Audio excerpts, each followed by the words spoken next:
Alors, on va préparer donc pour monter avec la vidéo. Là.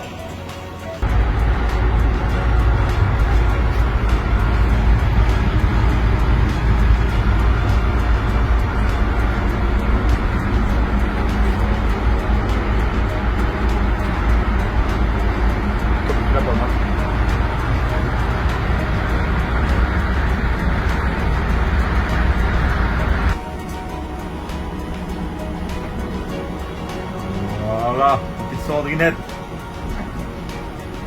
Mille merci en tout cas. Mille merci, mille merci. Et voilà, monsieur Edmond. Eh, monsieur Edmond. Où est-ce qu'on va maintenant, monsieur Edmond? On va où? On va où? Est-ce que tu vas maintenant? À la baraque. Et voilà, il a eu une perfusion. Il a 98 d'oxygène. Et il retourne à ce baraque, comme il dit. Grâce aux ambulances FAST.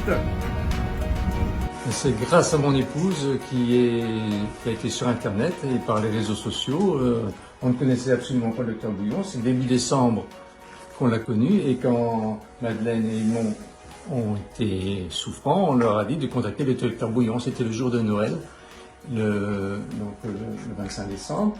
Et là, ils se sont entêtés à téléphoner à leur médecin, mais le médecin n'est pas venu. C'était Noël, Nouvel An, la période était pas adéquate, c'était les vacances, et ça traînait, que pour finir, l'infirmière qui vient à domicile leur a fait un test.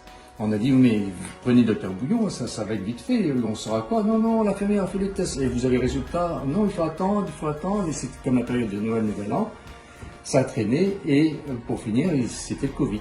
Et alors là, on a appelé le docteur Bouillon, c'était le 31 décembre, il est venu, le jour du 31 décembre, il les a soignés, médicaments, oxygène, enfin tout mis en place complet. Malheureusement, au niveau infirmier, c'était pas ça, c'est-à-dire qu'on ne lui donnait pas ces médicaments, il ne les prenait pas. On les retrouvait par terre, on les retrouvait dans les couvertures, enfin bon, c'était atroce quoi. Alors, à tel point qu'il est tombé du lit. Là, le docteur Bouillon est revenu, il a dit, écoutez, on ne peut rien faire comme ça, ces soins ne suivent pas, donc on va l'hospitaliser. Là, on l'a hospitalisé, et quelques jours après, on nous a téléphoné, c'était dramatique, quoi, qu'il n'était pas vacciné, 86 ans. Donc là, désespéré, on a téléphoné au docteur Bouillon, et nous, on était désespérés, on était prêts à contacter les pompes funèbres, etc. Donc, et là, il dit, il faut sortir.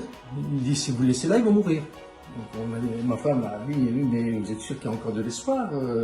Alors il dit, s'il reste là, il va mourir. S'il rentre à la maison et qu'on le soigne, chaque antibiotique qu'il va avoir, c'est une chance de survie. Donc on a pris la résolution en famille de le sortir.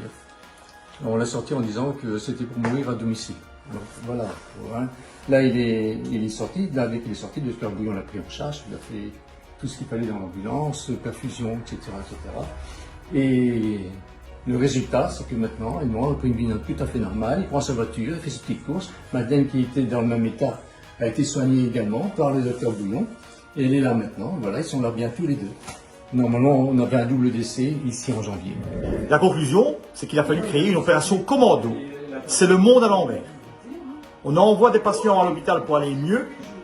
J'ai dû appeler une ambulance, aller chercher un patient pour aller mieux. C'est le monde à l'envers.